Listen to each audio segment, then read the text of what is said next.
गर्मियों की छुट्टियों में रोहन, सिया और अय्यान अपने दादाजी के गांव गए। गांव के पास एक घना जंगल था जिसके बारे में कई रहस्यमयी कहानियां प्रचलित थीं। दादाजी ने बताया कि इस जंगल में एक प्राचीन मंदिर छुपा हुआ है जिसमें अनमोल खजाना होने की बात कही जाती है। तीनों बच्चों को यह सुनकर बहुत रोमांच हुआ और उन्होंने जंगल की खोज करने की योजना बनाई। अगले दिन वे अपने साथ एक नक्शा, टॉर्च, पानी की बोतलें और एक नोटबुक लेकर जंगल में प्रवेश कर गए। जंगल में घुसते ही उन्होंने पक्षियों की चहचहाहट सुनी और रंग बिरंगे तितलियों को उड़ते देखा। रास्ते में उन्होंने कई प्रकार के पेड़ पौधों के बारे में जानकारी इकट्ठा की। सिया ने अपनी नोटबुक में जंगल में मिलने वाले औषधीय पौधों के नाम लिखे।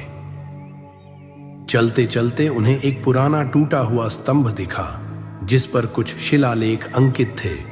अय्यान ने शिलालेख की तस्वीर ली और दादाजी से पूछने का फैसला किया। आगे बढ़ते ही उन्हें एक नदी दिखाई दी जिसे पार करना मुश्किल था। रोहन ने पेड़ों की शाखाओं का उपयोग करके एक पुल बनाया और सभी सुरक्षित पार हो गए। कुछ दूर चलने के बाद उन्हें एक गुफा दिखी।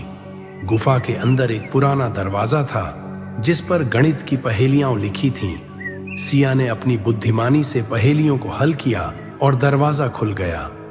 अंदर उन्होंने दीवारों पर सुंदर चित्रकारी देखी जिससे प्राचीन सभ्यता की जानकारी मिली।